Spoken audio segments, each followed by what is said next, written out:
make you laugh? Madam Toastmaster, fellow Toastmasters, welcome guests. I object to the pressure based upon me by this particular assignment. I consider it performance anxiety, which some of you guys might know what I'm talking about. Ladies, ladies, you know what I mean. Late at night or first thing in the morning, you want one particular little task done. Don't cajole, don't nag. You'll give him performance anxiety. If you press hard enough, he is never going to take out the trash. I have 2 daughters. One's in the sex business, the other's in jail. I'm so proud. Hey, that's not funny. Elizabeth is a bigwig at Planned Parenthood, and Kian is a professional chef teaching at the federal prison system. When they were little, I took them both to an art museum to enjoy what seemed to be the Christianity deal, where there were crucifixes everywhere. That was the subject. This, as we all know, there is nothing funny about the crucifixion of Christ. Nothing. However, the lack of education spiritually you may have given your children is. Elizabeth goes, Mommy, Mommy, looking at all of these beautiful objects of art. Mommy, Mommy, look, look, Jesus on a stick. Oh, Lord. 27 years later, her son, my grandson Max, comes home from school, and he is confused. He says, Mommy, the teacher talked today about Christmas, and I just don't get it.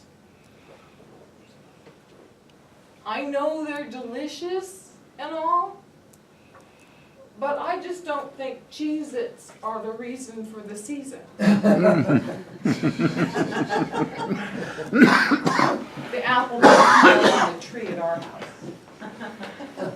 Those same girls took me to the San Francisco Symphony rehearsal. Totally not funny place to be. I, of course, show up in a white blouse and immediately dribble red wine into 2 spots on my blouse, and I'm trying to fix it. Meanwhile, an octogenarian lady drags us on her walker up to our seating in the nosebleed seats. And she's struggling as she's going, and she keeps looking back, and I'm trying to fix the spots, and it's just getting worse and worse. She sits us down. The conductor starts to rehearse. He is in a nasty mood. He is saying, You are not performing a good enough movement. I want a better movement, he's shouting at the musicians. Well, at our house, any form of bathroom humor is an art form. We're trying not to laugh. We really were. He continues with the whole movement thing. We're snickering just a little bit. At which point he says, We will practice this until we get our movement perfect. I want the perfect movement. The song goes, da da da da da da da da da da da. At which point we hear very quietly someone else objecting to his crankiness. Look at my man parts, look at my man parts, look at my man parts, look at my man parts, look at my man parts, look at my man parts, look at my man parts. At which point we burst into laughter. That little old lady flew up the stairs and busted us, tossed us out of our seats immediately. Talk about a movement. Sexually transmitted diseases are not funny. However, Miss Planned Parenthood carries in her briefcase things that would make any gynecologist embarrassed. I'd wash her mouth out with soap today for the stuff she says. Needless to say, once in a while, she teaches sex ed in high school. She's standing there, 16, 17-year-olds, and she's discussing how to put male protection on.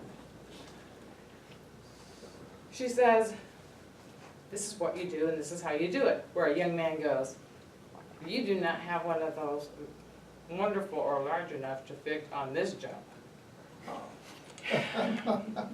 So she picks up an object and she tears the foil and she opens it. She takes out the lubricated item, staring straight at him, and puts it on her head. And as she's pulling it down, she's saying, and son, if this doesn't fit, I suggest that you call your doctor immediately.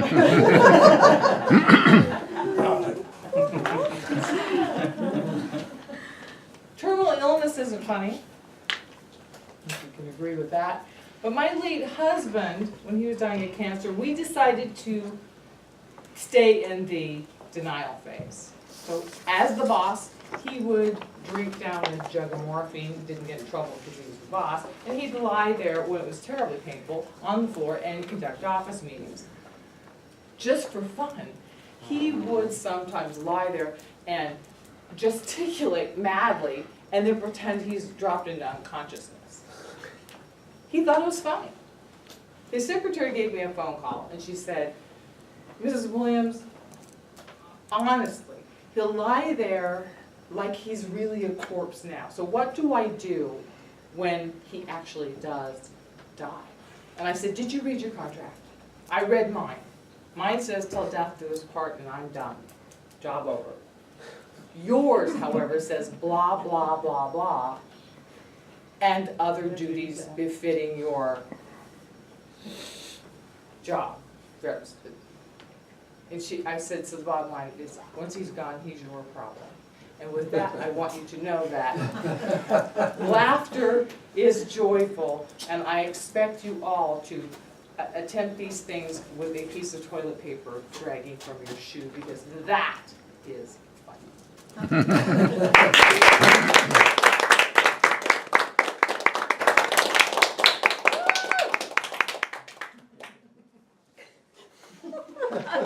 He has such a short way to go. So Fine, thanks. Thank you very much.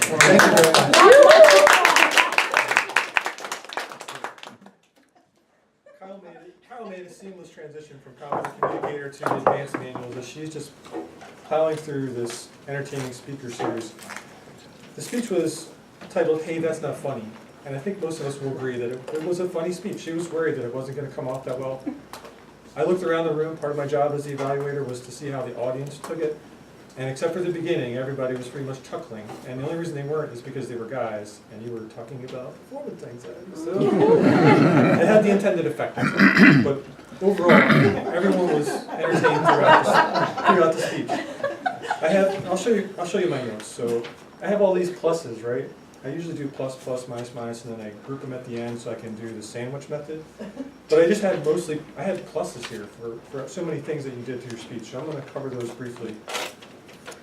The goal of her speech was to speak with personal stories that had humor in them and add humorous devices, and they give you a few examples of things, exaggeration, understatement. She used so many different techniques for humor throughout, and they all worked well.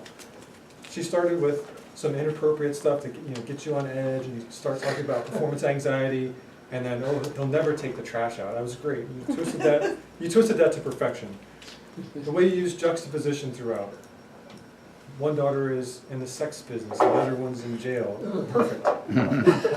You said something, said the apple doesn't fall from the tree, and I'm not sure if you meant to say it that way, but I thought it worked well. Some apples don't fall from the trees, my apples don't fall at all. I don't know if you meant it that way, but it worked for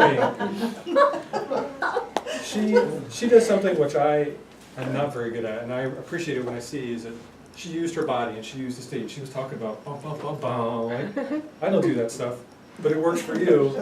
And yeah, I had to do it because she did it. She challenged me. She does a great job. She added to not just her body, but she's just nasty. She's just nasty. She's the way she phrases things throughout. It was great. I'm sorry I had so many positive things to say. And then you brought it home at the end. You had a very personal story about your husband, who you gave a speech on before, a very touching speech. But it really tied into humor is very important, whether you think it's appropriate or not, whether it's not supposed to be funny. There's humor, you can find humor anywhere, and that's a really great point that I think you tied your speech together with at the end, so I really appreciate that. I have one suggestion for you, and it's when you were talking about condoms, we're all grown-ups here. I could tell that you were trying to maybe word your phrasing so that you were not maybe offending people. So instead of trying to figure out a perfect way to not say it, find a way to say it and still be yourself. Because I can tell that you're not the kind of person who is worried about saying condom. So you just I can tell that you. I noticed about you, and I got the red light now, so it was a great speech.